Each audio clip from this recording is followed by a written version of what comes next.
지난주에 부활절을 지나고 한 주를 기다리고 부활의 기쁨을 누리면서 잘 지내셨습니까? 오늘 찬양이 오늘 설교를 말해주고 있는 것 같아서 여러분들 이 은혜를 받으시길 바랍니다. 시간의 두 얼굴이라는 글이 있습니다. 세상 가장 현명한 시간은 위기를 슬기롭게 극복하는 시간이고 가장 명예로운 시간은 남을 위해 봉사하는 시간이다.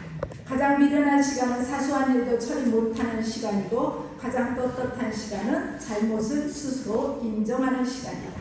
가장 분한 시간은 모욕을 당하는 시간이며 가장 비굴한 시간은 변명을 늘어놓는 시간이다. 가장 겸손한 시간은 분수에 맞게 행동하는 시간이고 가장 낭비하는 시간은 방황하는 시간이다. 가장 자유로운 시간은 규칙적인 시간이며 가장 억압받는 시간은 죄를 짓고 쫓기는 시간이다. 가장 파렴치한 시간은 남에게 피해를 끼치는 시간이고 가장 쓸모없는 시간은 무사 안일한 시간이다. 가장 불쌍한 시간은 구걸하는 시간이고 가장 많은 시간은 사소한 시간을 활용하여 얻은 시간이다. 가장 가치 있는 시간은 최선을 다한 시간이고 가장 소중한 시간은 바로 지금 이 순간이다. 우리의 시간을 하나님 앞에 드리는 것, 그 시간을 영원으로 바꾸는 가장 지혜롭고도 가장 가치 있는 시간입니다. 그래서 예배가 소중해요. 인간의 역사 안으로 들어오셔서 우리의 상식, 우리의 경험 완전히 깨뜨리시고 부활이라는 단어를 우리에게 주셨고 부활하신 예수님을 우리는 믿고 그 부활하신 예수님을 우리는 찬양하면서 날마다를 살게 됩니다. 부활하신 예수님, 우리를 버려두지 아니하시고 세상 끝날까지 너희와 항상 함께 계신다고 약속하셨습니다. 임마누엘을 약속하셨습니다. 부활하신 예수 그리스도, 그분을 믿고 찬양하는 우리의 날마다의 삶이 부활의 연속이기를 축복합니다.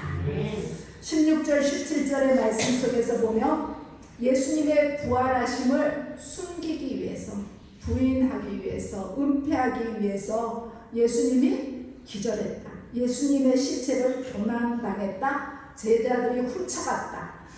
그러면서 여러 가지 이야기를 퍼뜨리고 군병들에게는 돈을 주면서 입을 막고 총독에게는 거짓말을 하고 문제가 생기면 다 해결하겠다고 했습니다. 그럼에도 불구하고 우리가 부인할 수 없는 것은요, 예수님의 부활은 역사적인 사건입니다. 예수님은 우리의 시간으로 금요일 오전 9시 십자가에 못 박히셔서 그날 오후 3시쯤 이제 숨을 거두셨습니다. 그리고 그날 저녁 아리마대 사람 요셉이 예수님의 시신을 가져다가 자기의 새로 판 무덤에 장사 지냈습니다. 당시 근동 지역에서 죽은 사람의 시체는요, 당일이나 아니면 죽고 난 다음에 24시간 안에 속히 매장하였는데 이것은 위생의 문제도 있는 이유가 되어지지만 시체를 접촉하게 되어지면 부정하게 된다는 사실 때문에, 두려움 때문에 그들이 쉽게 이제 빠르게 매장하게 됩니다. 특히 예수님께서 십자가에 달리신 때는 6월절이 시작되는 때였기 때문에요, 더욱 급히 서둘러서 장사 지냅니다. 이렇게 장사된 후 다음날 토요일이 바로 6월절이면서 안식일이었습니다. 오늘 본문의 내용은요, 안식 후 첫날, 곧 오늘날의 주일날에 일어난 이야기입니다. 예수님께서 부활하시는 시간을 대략 새벽 6시쯤 본다 그러면 예수님은 숨을 거두시고 무덤에 대략 한 50시간 정도 머물러 계셨습니다. 날짜로는요, 금요일에 장사되어졌고 주일날 새벽에 부활하신 것입니다. 예수님의 부활은 인간의 합리적인 이성으로는요, 이해할 수 없는 초자연적인 하나님의 능력에 속한 일입니다. 믿음이 부족한 자들은 종교적으로 정치적으로 기득권을 지키기 위해서 연연했던 당시의 사내들인의 공회원들, 그리고 눈에 돈이 먼 로마 군병들은요, 예수님의 십자가의 부활을 부인했습니다. 그러나 인간이 육신을 입고 이 세상에 오신 예수님이 천지 만물의 주관자이고요, 그 생명의 주인이신 그 하나님을 믿는 모든 자들에게는 예수님의 부활이 오히려 너무나 당연한 사실로 받아들여집니다. 나를 구원하려고 부활하신 예수님을 우리가 굳게 믿고 그 예수님의 부활 덕분에 우리가 구원과 영생이라는 축복을 누리는 성도가 되었습니다. 17절의 말씀에 보게 되어지면요, 예수님의 부활을 의심하는 자는 여전히 있습니다.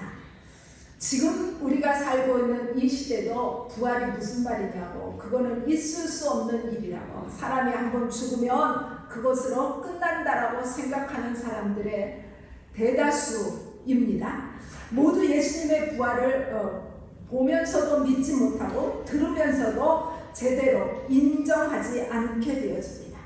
이제 보고도 의심하는 자들, 이제 어찌 보면 어떻게 그럴 수 있을까라고 우리는 생각할 수 있습니다.